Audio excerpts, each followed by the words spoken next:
इस मंदिर को सबका मंदिर नाम दिया गया है। ताइवान में पहला हिंदू मंदिर बन चुका है।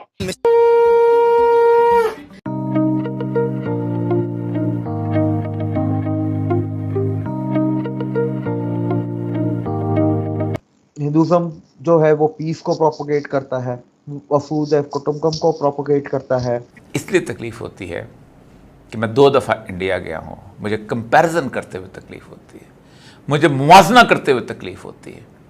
हमारे जैसे लोग हैं, हमारी तरह का खाना खाते हैं, हमारी तरह की ज़िंदगी गुजारते हैं, उसके बावजूद माशी तौर पर तरक्की करते हैं। ऐसा क्यों होता है?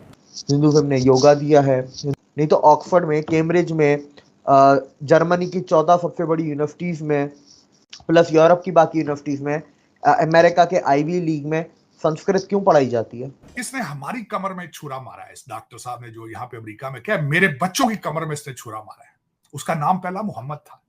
मिसाल कायम करना चाहते हैं कि हम इतना बड़ा यानी कि मंदिर बना रहे हैं, बजाय कि वो हिंदुइज़्म या कोई ऐसे मज़हब के जो कि दीन इस्लाम के लिए ख़तरे का बाइस हो या उसको जो है अपना, तो उस हवाले से गवर्नमेंट को इसमें हिस्सा नहीं डालना चाहिए। 10 साल की बच्चियां मार के फेंक रहे हो। असद शाह का केस देख लें, वो मुर्शिद है, वो मुर्शिद है सिंध के अंदर, जिसने 10 साल की बच्ची ऑन वीडियो रेप करके मारी। पता नहीं क्यों तकलीफ होती है।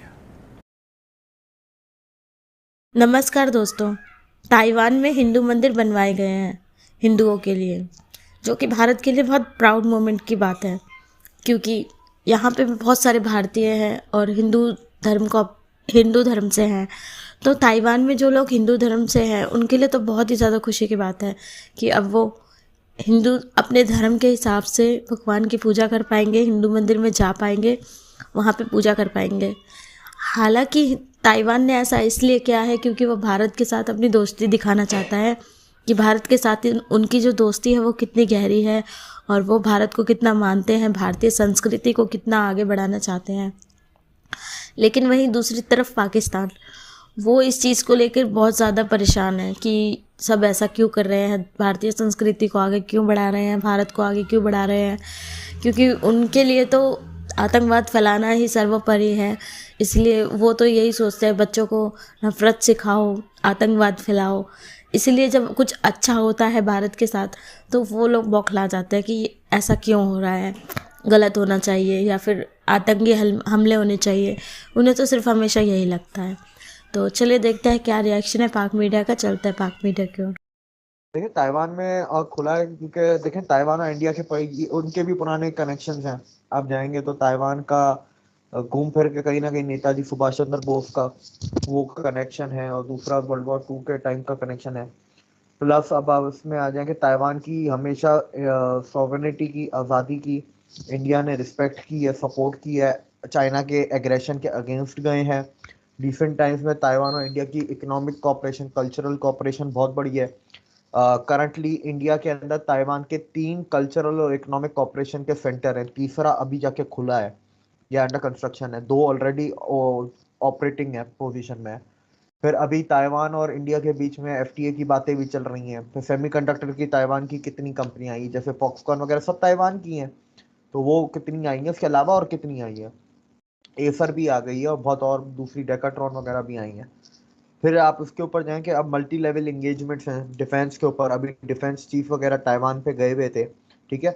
Now the Indian population in Taiwan is increasing, क्योंकि इंडियंस पूरी दुनिया में हर जगह माइग्रेट करते हैं, तो ताइवान में भी माइग्रेट कर रहे हैं। तो उनको अपना, अब जितनी एक सफिशिएंट पॉपुलेशन हो जाती है तो उसके बाद वहाँ पर फिर आपको अपने रिलीजियस टेम्पल्स भी चाहिए जहाँ पर आप अपनी एक्टिविटीज़ कर सकें, ड्यूटीज़ वगैरह जो होती हैं रिलीजियस ड्यूटीज़, उनको परफॉर्म कर सकें। तो अभी रिसेंटली मोबिलिटी पैक्ट भी साइन हुआ है इंडिया और ताइवान के बीच में। मोबिलिटी पैक्ट में कि ताइवान के लोग इंडिया आएंगे, इंडिया के लोग ताइवान जाएंगे, पढ़ने के लिए भी, काम करने के लिए भी, टूरिज्म के लिए भी, बिजनेस के लिए भी। तो अभी जो ऑलरेडी इंडियंस ताइवान में है वो और मजीद इंक्रीज होने वाले हैं फ्यूचर में, तो उनके लिए टेम्पल बनना है। और प्लस देखें, मसला तो ताइवान में तो कुछ भी नहीं, ताइवान में तो कभी इशू रहा ही नहीं है रिलीजियस, तो वो तो खोल भी सकते हैं, बंद भी कर सकते हैं, ठीक है। पॉपुलेशन की जब जरूरत थी उन्होंने खोल दिया, कल कोई इंडियन उधर अगर नहीं रहेगा तो शायद बंद भी कर देंगे। उधर तो ये इश्यूज कभी रहे ही नहीं है ना, वो तो अपनी पॉपुलेशन को फैसिलिटेट करते हैं।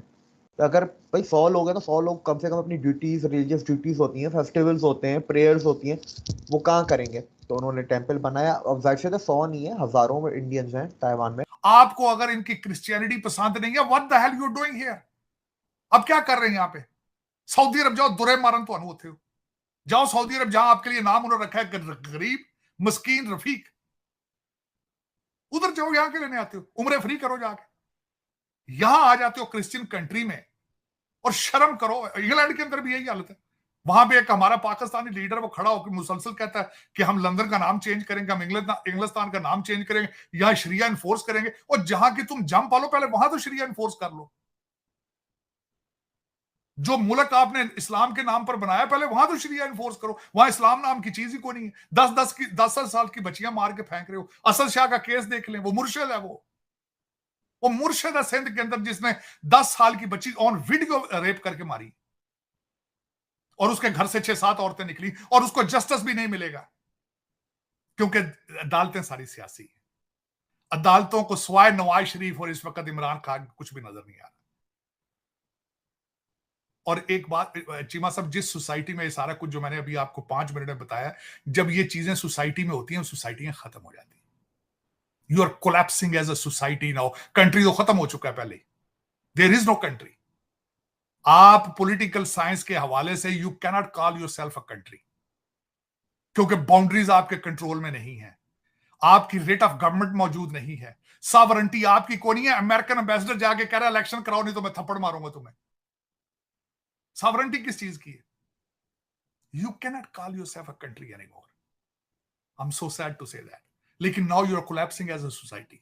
जिस तरह अभी मैंने आपसे थोड़ी देर पहले बात की, वो चावला साहब जो इलेक्टेड नहीं है, 15 साल से सिंध के अंदर एक्साइज के वो मिनिस्टर हैं, और जिस तरीके से अरबों की खरबों की उनकी करप्शन की गई है, आपका क्या ख्याल है? एजेंसियों को नहीं पता ये क्या हो रहा है? सब पता है, सब पता है, शामिल है, साथ शामिल है। और अब उनको नैब के लेटर जा रहे हैं। वजह क्या है? नैब अपना हिस्सा मांगना चाहती होगी उनसे। लेकिन बात यह है कि मैं हैरान हूं इस बात पे कि इतनी ग्रिप है, इतनी बड़ी फौज है, इतनी बड़ी एजेंसियां हैं, और सारे मुसलमान हैं। कहने को सारे हम पाकिस्तानी हैं।